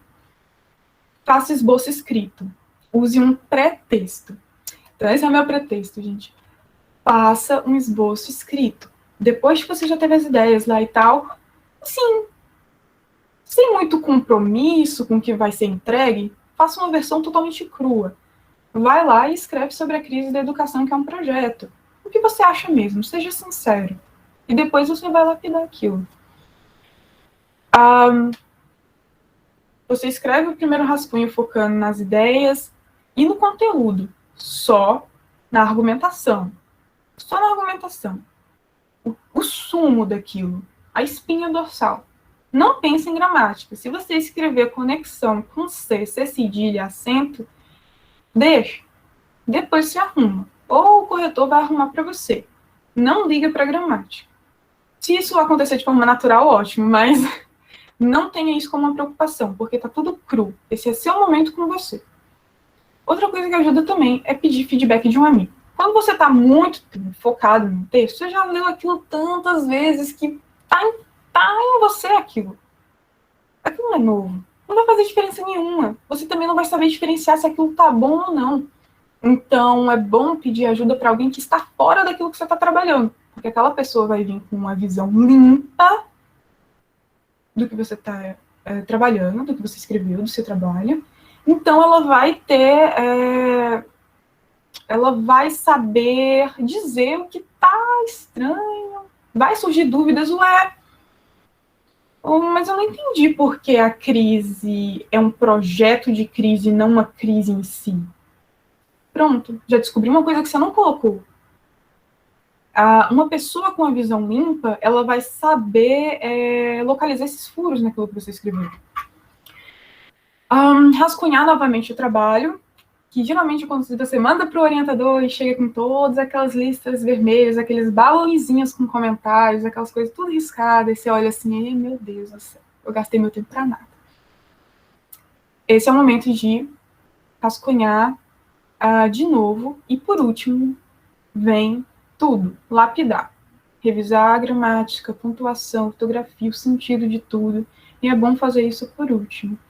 E em outro dia que não seja o mesmo que você finalizou. Por isso que é bom você diluir as suas atividades e ver o seu processo de escrita como um processo, não fazer tudo de vez. Porque isso vai treinar o seu olhar, vai treinar a sua percepção. Certo? Pode passar para o próximo. Ok, eu vou pedir para... Eu não vou encerrar agora. As únicas referências que eu usei foi essa palestra, certo? Para fazer, e esse é o professor, depois vocês podem dar uma olhada em Larry McEnern mais tarde, mas de resto, assim, foi tudo mais coisas que foram vindo à mente, que funcionam para mim, que já funcionaram para outras pessoas também, e eu quero mostrar para vocês como é que é um fichamento que eu fiz de um artigo. E para isso, eu vou selecionando as ideias principais que tem no texto. E eu não sigo uma ordem crescente. Eu não vou página 1, página 2, entende? Eu vou selecionando as ideias e vou encaixando elas embaixo disso. Como assim? Bom, primeiro eu sempre já deixo a referência completa aqui, só para depois, quando eu estiver compondo outra coisa, um artigo, um ensaio, qualquer outra coisa, só pegar aqui, copiar e colar e adaptar, né? Direitinho para as mudanças da BNT. E isso é muito bom, porque isso aqui ajuda demais a agilizar seu trabalho. Então, um tempinho que você gasta enquanto você está fazendo um fichamento, colocando as referências, na verdade é um investimento que você faz para a sua eu do futuro. Então, a sua eu do futuro já está agradecendo desde agora. Às vezes, eu coloco já embaixo esses pontos principais que eu vi no texto. Não exatamente pontos principais, mas termos que dão suporte a todas as ideias desse texto. Eu estou pesquisando autoria agora. É uma coisa muito nova. Então, para mim, todos esses termos, esses códigos, traços de autoria indícios de autoria, traço de responsabilidade, são códigos da minha área, os códigos que eu falei, sentenças prontas que já vão me ajudar quando eu estiver compondo sozinha lá na frente. E vou ter suporte, porque, afinal de contas, foi uma pessoa da minha área que escreveu. Certo? E aí, eu vou estruturando o meu fichamento sob guarda-chuva. Guarda-chuvas com ideias que são apresentadas no texto. Esse texto, ele apresenta noções de autoria. Desde os primeiros teóricos que começaram a pensar sobre a autoria, certo? Então ele apresenta Foucault, apresenta Barthes, mas ele dá muita ênfase em Foucault. Então tudo que ele fala de Foucault, eu vou, copio ou transcrevo e coloco a referência aqui pronta, com a página. Isso é importante demais, porque se você quiser verificar se você escreveu isso aqui certo ou não, é só você ir lá na página de volta, no seu documento, você vai saber se encontrar, e não vai ficar perdido. Então, aqui, debaixo desse guarda-chuva aqui, eu coloco todas as coisas que eu achei no texto relevantes, pertinentes, às noções de autoria em Foucault. E aí ele apresenta uma perspectiva brasileira sobre o que é autoria e sobre o que é estilo. Então, todas as coisas que eu encontro nesse texto que são pertinentes à perspectiva brasileira de autoria e de estilo, coloco debaixo desse guarda-chuva, certo? E sempre com a referência da página bonitinha. Vou separando também e vão surgindo na hora mesmo esses títulos, certo? Então, assim, são coisas que auxiliam na eficiência e na rapidez e na fluidez da sua produção, certo? E isso aqui é algo meu. Isso aqui não é para submeter, não é para professor, não é para nada. Isso é algo só meu. Então, eu tenho toda e qualquer liberdade. Para mim, não precisa estar em ABNT. Para mim, não precisa estar em nada. Só precisa realmente estar claro e com a referência certinha. Outra coisa também. Lembra que eu falei dos códigos da área? Esses aqui são os códigos da área que são mencionados nesse texto. Outra coisa também, vocabulário. Separa todas as palavras que você viu, que são novas, você não sabe o significado, e pesquisa, ou só coloca aqui. Isso é algo que você pode usar na sua produção original mais tarde. Entende? Algo que geralmente vai se encaixar muito bem. Então, isso é importante. Estude o texto marcando o texto, certo? Deixa eu ver se tem uma coisa para mostrar, uma coisa bem rapidinha aqui, que é muito boa. Mas, aqui, por exemplo, a gente está falando de uma quarta característica pertinente à função de autoria, certo? E aí, o que é muito bom para isso é você resumir isso aqui em frases rápidas, tipo, característica da função de autor. Característica, eu posso transformar esse autor em autoria e manter isso aqui só, certo? E simplificar, eu vou simplificando. Ela decorre da percepção de que autores não exercem a mesma função. Para bater o olho e saber mais rápido, eu coloco isso aqui. Autores não exercem a mesma função, já vou saber que já vai estar conectado com o outro, e consiste basicamente em tirar, isso aqui não é relevante para compreender a ideia que esse trecho carrega, então eu tiro. Deixo só o que é relevante. Isso ajuda bastante também. Opa! Pronto. E outra coisa que também ajuda, que é só, você fez aqui, você quer usar esse mesmo modelo para deixar os seus fichamentos, os seus estudos padronizados. É só você vir e fazer uma cópia, certo? Eu faço isso já há algum tempo, então para mim vai estar sempre assim. E aí eu só vou inserindo o texto embaixo dos guarda-chuvas. E aí é só você sempre copiar, que você vai ter sempre o seu próprio modelo para te ajudar. Aqui eu já coloquei o título e a referência. Agora só falta fazer o fichamento em si. Ajuda bastante, certo? Deixa eu ver o que mais. Bem, isso aqui não é tão relevante para agora, mas eu vou mostrar para vocês a questão do texto. Vamos começar do começo, certo? Deixa eu ver, gente. Eu tentei deixar bem grande. Bom, a introdução é como eu falei antes. Não só a introdução, né, mas como o texto. Você vai ter aquela frase tópica, certo? Aquele tópico que você vai inserir para desenvolver a ideia. É o seu argumento, é a sua proposição, é a sua máxima. O texto vai surgir a partir dessa frase. Você vai incorporar informação a essa frase.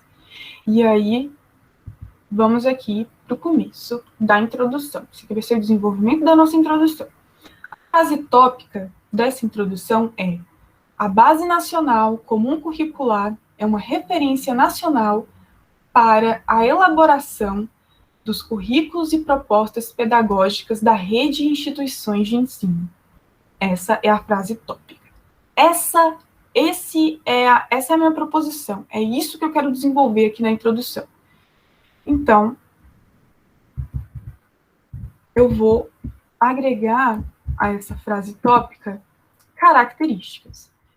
Vou caracterizar isso aqui. Vou encorpar um pouco, certo? Para deixar um pouquinho melhor.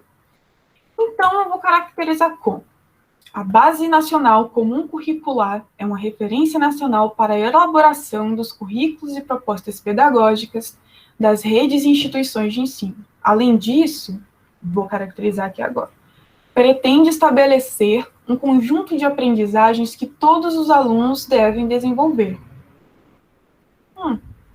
Bom, caracterizou minha frase. Já temos alguma coisa aqui, mas uma introdução não sobrevive só disso. Então, aí a gente vem no texto. Isso aqui já é a frase tópica e a característica dentro do texto. Certo? Vamos inserir agora no texto. Agora que a escrita vai rolar. Agora que a gente vai lapidar a ideia. Agora que a gente vai construir a argumentação. Permanecem a frase tópica e as características que eu mostrei antes dentro do corpo do texto. Vocês vão ver que se mantém essa forma, mas agora tem mais informação dentro. A Base Nacional Comum Curricular, dou uma ênfase. Não só a ênfase, como também para já dizer, uso essa ênfase para já dizer qual é a sigla dessa base comum curricular, que eu vou repetir muito no meu texto. Então, a Base Nacional Comum Curricular, doravante BNCC, é um documento de caráter normativo. Estou caracterizando aqui o documento, certo? Que ele é uma norma que se manifesta enquanto uma referência nacional comum e obrigatória, mais caracterização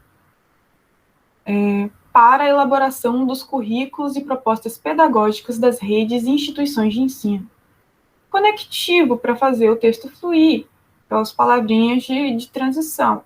À vista disso, a BNCC, a ênfase aqui, né, colocada entre as vírgulas, na qualidade de política educacional e linguística, pretende estabelecer, olha o que eu quero aqui, e está mantido, pretende estabelecer um conjunto orgânico e progressivo de aprendizagens essenciais que todos os alunos devem desenvolver ao longo das etapas e modalidades de educação básica, de modo a que tenham assegurados seus direitos de aprendizagem e desenvolvimento. Referenciação, bonitinha, e finaliza aqui. Estão vendo? Mantém a sua frase tópica e a caracterização que você colocou. E o resto é só sentença de apoio, que está em laranja. Um documento de caráter normativo, dá o apoio. Na qualidade de política educacional e linguística, é uma sentença que dá apoio. Ao longo das etapas e modalidades de educação básica, estão entendendo a progressão? É isso, é sobre isso que eu estava falando. É mais ou menos assim. Então, já que você tem a frase tópica desenvolvida, caracterizada, estruturada com as sentenças de apoio, acho que a gente já pode passar para o próximo parágrafo para estar mostrando outras coisas. Beleza. Então, eu vou aqui para desenvolver meu ponto, meu argumento número 1. Minha outra fase tópica, que eu quero desenvolver para provar meu ponto, para persuadir meu leitor. Beleza. Minha frase tópica, minha proposição é essa. Os gêneros textuais contextualizam as práticas de linguagem previstas na BNCC. Esse é meu argumento. Isso aqui é uma afirmação. Contextualiza as práticas de linguagem, é isso aí. Mas como? Isso aqui já é essa mesmíssima frase dentro do texto. Em vermelho. Os gêneros textuais contextualizam, né? As práticas de linguagem dentro do texto. E aí eu vou fazer o mesmo que eu fiz antes. Caracterizar com sentença de apoio. Então, como é que ficou? Nessa perspectiva, e aí a gente vai ter o que aqui? Um conectivo, né? Uma frase de transição. Transição para conectar essa ideia aqui. Tem que estar conectado. Você tem que conectar com o parágrafo anterior. Então, nessa perspectiva, assim como proposto pelos parâmetros curriculares nacionais, PCN, a referência, perceba que está entre vírgulas isso aqui. Sente a ênfase? Então, bem, nessa perspectiva, assim como proposto pelos parâmetros curriculares nacionais, os gêneros textuais ocupam um lugar central na BNCC. Isso aqui também está caracterizando. Sobretudo, olha a ênfase. Olha essa ênfase aqui. Sobretudo no tocante à contextualização das práticas de linguagem.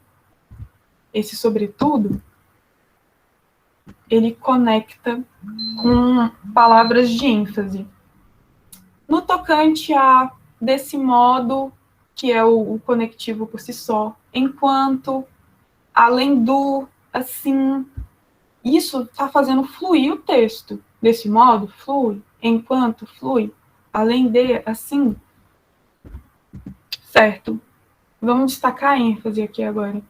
Então, quer dizer que os gêneros textuais, eles ocupam um lugar central na BNCC, sobretudo no tocante à contextualização das práticas de linguagem. Nossa, desse modo, fluindo para outra coisa aqui agora.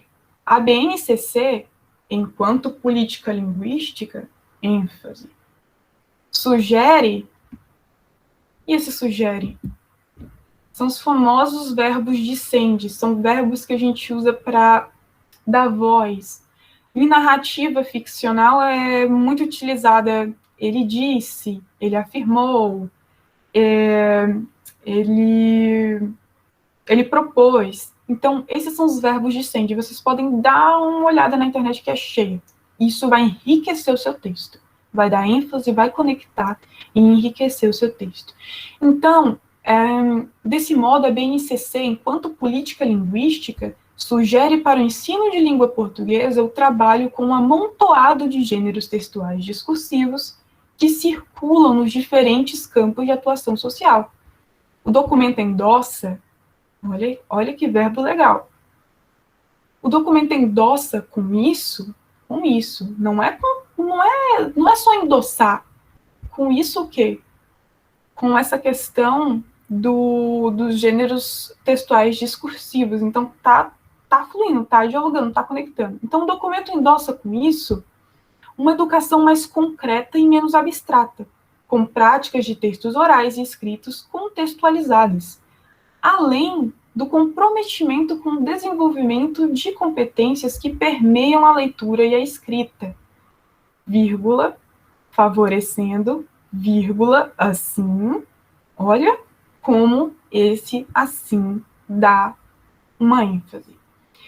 Favorecendo, assim, um ensino apropriado às práticas sociais que, ideologicamente, isso aqui caracteriza que também dá ênfase, veja que está entre vírgulas novamente, colocam a língua como acesso à cidadania e ao trabalho.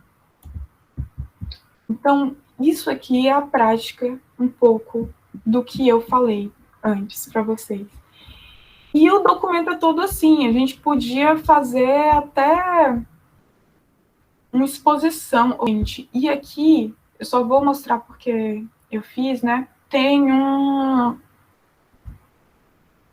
um documento que eu fiz para auxiliar vocês a pensarem, a tentar fazer aquele primeiro exercício de fazer o primeiro exercício de tentar compor, tentar colocar essas coisinhas em práticas assim, sem compromisso. Isso aqui eu peguei de outro professor, tem aqui as referências, depois vocês podem pesquisar. E aqui tem destacado bonitinho como é para você fazer um ensaio, certo? E um ensaio é uma forma muito boa de treinar suas ideias, porque muitos ensaios, eles viram artigos, eles viram coisas mais sérias. Então, o ensaio é literalmente um ensaio. Você ensaia aquilo que você vai fazer. E é muito, muito bom para enriquecer a prática. Então, aqui tem o argumento, aquela frase tópica que eu já mostrei, certo? A ilustração, que é o desenvolvimento dessa frase tópica, aquela explicaçãozinha para finalizar. E tem toda uma progressão da ideia anterior. E aqui tem uma proposta para você poder escrever isso, certo? E aí é argumento, ilustração e explicação. Aí você vai argumentar, ilustrar e explicar. Argumentar, ilustrar e explicar. Argumentar, ilustrar e explicar. E aí você vai mostrar seus resultados, seus pontos argumentativos e concluir. É um exercício muito bom, também está dentro da pasta, certo? Está dentro dessa pastinha aqui, eu liberei o acesso para todo mundo. E, bom, eu acredito que o tempo já esteja, né? Já tenha expirado já. Muita gente já saiu. Mas eu acho que era mais ou menos isso que eu tinha para mostrar para vocês. Eu espero que tenha sido bom, de certa forma, que tenha aberto os olhos de vocês para algumas coisas. E se fosse presencial, eu ia dar folhinhas para a gente ir fazendo junto, ia ser muito mais fluido. Meu microfone não ia me sabotar, a internet não ia ir embora. Mas, assim, se eu conseguir fazer você refletir sobre uma coisinha que eu apresentei, eu já vou ficar muito feliz. Então, é mais ou menos isso, entende? Não precisa ser chato, não precisa ser difícil, não precisa ser tortuoso e um martírio escrever. Então, se você está aqui nessa jornada, é porque você quer mudar, você quer melhorar isso, e isso é o que funcionou para mim. Deixa eu ver. Eu vou compartilhar outro documento com vocês e para como vocês vão organizar na pasta, para depois vocês darem uma olhada. Tipo, eu não tenho tempo para treinar. Lá vai dando umas dicas para você se organizar para isso. Tipo, separar 15 minutos, pegar, como eu fiz para construir o fichamento, você pegar um artigo de uma pessoa que já é da sua área, que tem um nome bom, sabe? Que dá para você confiar naquilo que aquela pessoa tá escrevendo. Você pegar, ver os termos, ver os códigos que ele repete lá dentro, roubar isso para você, roubar no sentido bom. Roubar esses códigos para depois você colocar na sua escrita, entende? É um trabalho de pesquisa constante. Se você estiver disposto, vai ficar maravilhoso. Daqui para frente você só vai pensar e já vai estar só escrevendo. Então é isso. Que fofo o chat. Obrigada, gente. Kendra, você foi fantástica, assim, foi maravilhoso. Muito enriquecedor. E a gente tem umas perguntinhas aqui, se você puder. Primeirinha pergunta. Quais dicas você daria para aumentar o vocabulário em uma escrita científica? Normalmente é uma dúvida, né? Escrevendo com um dicionário de sinônimos do lado. Eu amo essa pergunta. Amo essa pergunta. Eu sei que a gente vive na correria, que às vezes a gente tá cansado, às vezes a gente tá triste, quer fazer nada. Mas se você realmente quer aumentar o seu vocabulário, tem uma coisa que eu faço desde que eu tinha 13 anos, que era ler, só ler. Mesmo que seja para fruição. E aí toda palavra nova que você vê, você escreve, coloca na listinha. Faz uma listinha de vocabulário. Ok. Depois dessa listinha, quando você for escrever, e você estiver procurando alguma coisa que expresse melhor aquela sua ideia, vá naquela sua listinha de vocabulário. Dê uma revisada naquele significado e tente incluir naquilo que você está escrevendo. Ou, quando eu tinha mais tempo, eu fazia isso, era escrever livre e tentar incluir esse vocábulo novo dentro de um contexto, entende? Você cria um contexto e coloca lá aquela frase. Isso ajuda demais. Isso ajuda porque vai fixar na sua mente, porque, primeiro, você já viu essa palavra antes. Primeiro contato. Você teve o trabalho de pegar essa palavra e colocar na lista. Já conectou com essa ação de antes. Você pegou essa palavra para inserir ela no contexto. Gente, o processo de aprendizagem quase que se dá por completo. As probabilidades de isso ficar fixado na sua mente são enormes. Então é isso, o uso constante. Você tem que lembrar seu cérebro que ele sabe. A gente sabe muitas coisas e tem muitas informações que a gente acaba perdendo porque a gente não cria conexões. Eu também falo muito isso. A informação é uma ideia solta. Conhecimento são informações conectadas. Então, é basicamente isso. Eu faço muito isso ainda. Hoje, mais com artigo científico, dissertações e tal. Mas você está constantemente, vi uma palavra nova, não vou deixar passar. Com o tempo se torna tão comum e você aprende. Então, isso funciona para mim. Perfeito, Kendra. Ana perguntou aqui no chat se você sugere algum software para fichamento ou se você faz mesmo normal no Docs. Eu uso o Docs. O Docs é muito bom, ele é intuitivo, então muito fácil. Ele é tipo o Word, mas o Word simplificado. É muito mais simples de você usar e dá para você separar os títulos à esquerda e você inserir cada tópico, cada título, né, de fato, aplicar um título, aplicar, como é que eu vou dizer, a configuração de título vai estar lá. E ele já cria para você lá do lado. Então, assim, se você tem uma ideia que está 50 páginas abaixo, você quer chegar nela mais rápido, é só você clicar no título, como um sumário. Ele também gera sumário automaticamente, é muito bom. Então, eu indico muito Docs, porque não só isso, como também dá para compartilhar com as pessoas, dá para você inserir pessoas naquele documento e fazer um trabalho colaborativo. Isso é muito bom. Eu acho que só o Docs mesmo. Eu também uso, eu sempre, antes de ter o Docs, eu usava muito o Word, e o Word me dava muita dor de cabeça com configuração e formatação.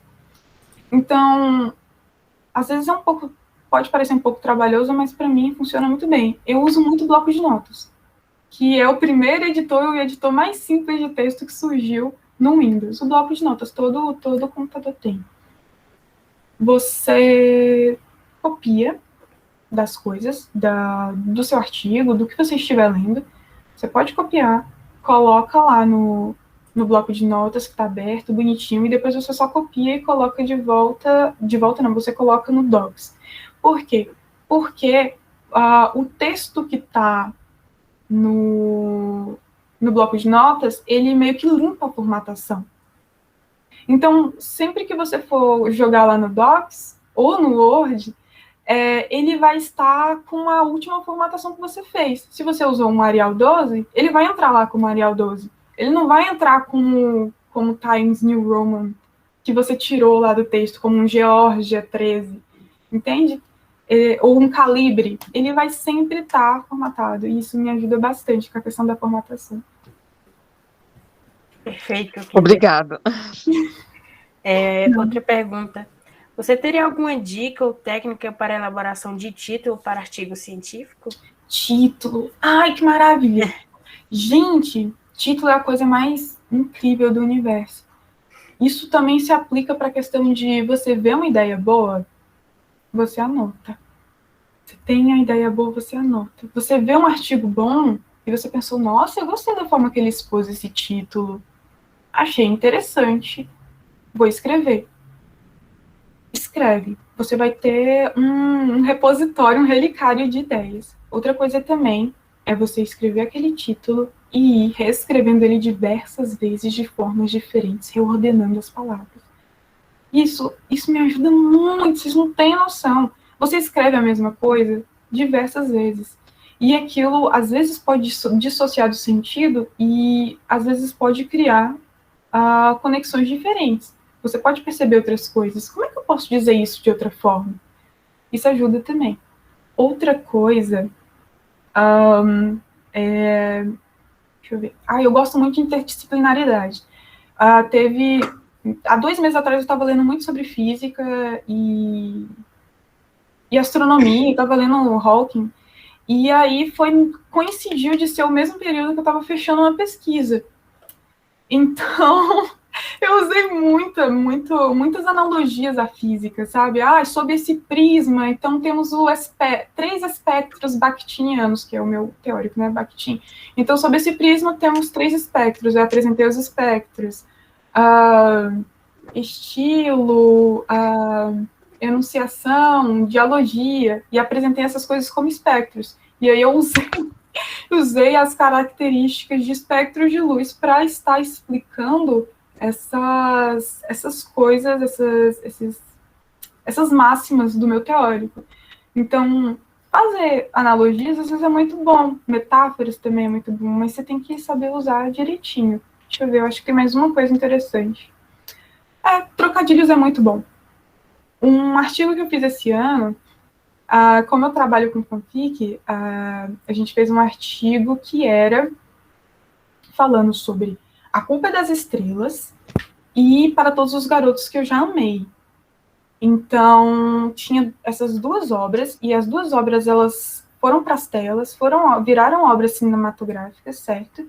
E aí a gente encontrou uma fanfic bem pequenininha de encontro das 2 personagens femininas nessa mesma história, que era a Lara Jean e a Hazel Grace. E elas se encontraram. E aí o título do nosso artigo foi a junção dessas 2 coisas, né? A Culpa é das Estrelas e Para Todos os Garotos que Já Amei. Virou carnavalização no hipertexto. A culpa é das fanfictions. A culpa é das fanfictions? Isso não faz sentido. Sobre o que eles estão falando. Então a gente fez essa junção, assim, a culpa é da fanfiction, a culpa é das estrelas e tal. Esse tipo de conexões é interessante, funciona para mim. E eu acho que já está disponível já em Anais para ler. A culpa é da fanfiction, é só digitar isso, vocês vão ver. E bem legal, porque Lara Jean vive meio na realidade da cabeça dela, né? Isso de A Culpa é da Fanfiction, achei... Ficou muito legal. Muito bom. E, por último, Kendra, quais dicas você daria para conciliar objetividade e persuasão na hora de escrever? Essa é boa. Essa é muito boa. E esse é o tipo de coisa que a gente só consegue com a prática. Sabe aquilo que eu falei de pegar o parágrafo e você ir reduzindo ele até você tirar o sumo daquele parágrafo ao ponto de que uma frase é capaz de exprimir toda a ideia que está contida naquele parágrafo? É nesse caminho. Você pega um parágrafo que está demasiado longo e aí você vai enxugando, tirando aqueles ou seja, e vai tirando todos os termos que sem eles não faz tanta diferença aquela ideia que ele está passando, a ideia central. Então você vai tirando até o ponto de que se você tirar mais alguma coisa, perde o sentido. Então, esse é um exercício muito bom para você adquirir objetividade, para você ser persuasivo. A persuasão você vai encontrar com o tempo. E isso acontece melhor, a argumentação ela acontece de uma forma melhor você praticando. Não tem como você ficar sozinho, entende? Por isso que eu falei para voltar lá em Cícero e em Aristóteles, eles falam melhor sobre isso. você tem que estar trabalhando a oralidade. Pensa aí, como é que você vai explicar esse parágrafo, essa ideia para a tia no ônibus, para sua avó? Como é que você vai explicar para sua avó? Sua avó não tem noção de linguagem científica. Então, esses exercícios que a gente faz para adaptar a fala, para conseguir passar a informação, para conseguir informar, isso reflete diretamente na capacidade de objetividade. Então, você não basta só escrever, falar é muito importante também, sabe? Assim, explicar o que é fanfic para alguém que não é jovem é uma viagem. Então, eu sempre tenho que buscar formas de simplificar isso ao máximo, que não perca o sentido, que seja claro, que seja objetivo. Então, é isso. Essa coisa da persuasão tem que praticar. Aristóteles fala muito sobre isso. Muito sobre isso. Retórica. A retórica em Aristóteles. Ele vai explicar como é que funciona essa coisa da retórica, o que forma um bom orador, e assim como na Grécia Antiga, é a mesma coisa de hoje. Aristóteles não errou um lá. É isso. Kendra, perfeito. A gente do GPA, né? A gente adora ter sua presença. Assim, o pessoal elogiando aqui, né? Sua apresentação, foi tudo muito perfeito. Você encanta a gente de verdade, assim, a gente fica, nossa, essa menina tá no 4º semestre e imagina quando você formar, eu acho que o céu é o limite para você. Então, assim, parabéns, muito obrigada pela sua disponibilidade, por compartilhar o conhecimento que você tem. Assim, a gente é seu fã mesmo, o GPA é muito fã de Kendra, então esperamos mesmo que essa parceria continue por muito tempo e que a gente possa continuar aí fazendo palestras e oficinas juntas. Sim, claro. Ai, gente, muito obrigada. Eu me sinto muito acolhida por vocês, isso é muito bom. E eu tô feliz de ter feito isso hoje. Para mim foi muito bom, me fez pensar. Eu gosto de ter esses exercícios. E eu realmente espero que tenha auxiliado vocês e clareado um pouco a mente de vocês para a produção. E que isso reflita na próxima produção científica de vocês. E na vida, porque é isso. Obrigada demais pelo convite. A gente que agradece e também a gente agradece vocês que ficaram, que participaram com a gente. Vocês têm alguma dúvida que vocês queiram, né, falar com Kendra antes da gente encerrar esse momento?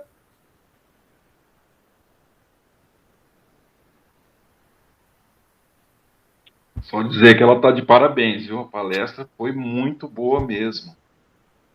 Obrigada, gente. Obrigada. Eu realmente, se fosse presencial, nossa, ia ser um show. E a gente ia estar, assim, constante, mas eu fico meio... Porque, assim, quando a gente está remoto, às vezes a gente está fazendo outra coisa só ouvindo, sabe? Então, a dinâmica, às vezes, fica complicada, porque tem um delay, né? Mas coisas textuais, oficinas textuais, elas sempre têm que ter prática aliada. Vocês têm que estar compondo também. Só funciona assim. E trocando ideias com as pessoas que estão do lado. Então, a primeira oportunidade que eu tiver de fazer isso presencial vai ser mágico. E eu quero agradecer para vocês que ficaram. Desculpa se eu fui muito prolixa. E é que é tanta coisa que eu tento passar o máximo que eu conseguir agora que eu tenho para vocês, porque o que funciona para mim, eu fico muito assim, à vontade e afim de poder passar para outra pessoa para funcionar com ela também, para ela se sentir realizada da mesma forma que eu sinto. Entende? É uma questão de alteridade e empatia, assim, surreal. Mas eu agradeço muito pela atenção, pelo carinho de vocês, pelo convite, pelas pessoas que ficaram até agora. E é isso, gente. Qualquer coisa, tem meu contato no documento que eu compartilhei. E tinha também no slide, só que a gente não chegou lá. E eu também ajudo as pessoas com uma revisão, assim, tirar umas dúvidas, encaminhar a pessoa para o texto, que eu ainda não faço revisão oficial, paga, porque é meio injusto, mas eu gosto muito de auxiliar as pessoas porque eu estou aprendendo também, então eu estou à disposição de vocês. Muito obrigada. Então a gente agradece de novo, em nome do GPA, né, de Claudinha e das meninas que também compõem, e de todos que prestigiaram. Assim, o pessoal está aqui só elogiando você no chat. Você foi incrível mesmo. Muito obrigada. E para o pessoal, não acabou, né? Foi só a nossa primeira oficina. Amanhã a gente tem a segunda oficina, que é a análise bibliométrica na Web of Science, com Nandá Lucas, doutorando em ciências na USP. Então a gente espera por você. Vocês já viram como tá, né? Kendra, Felipe, só pessoas maravilhosas que a gente tem o prazer de ter aqui. Então o GPA está muito feliz e muito obrigada. E a gente espera por vocês amanhã. Tchau, tchau, boa noite. E fiquem bem. Até amanhã. Boa noite, gente. Até mais. Tchau, tchau. Boa noite, gente.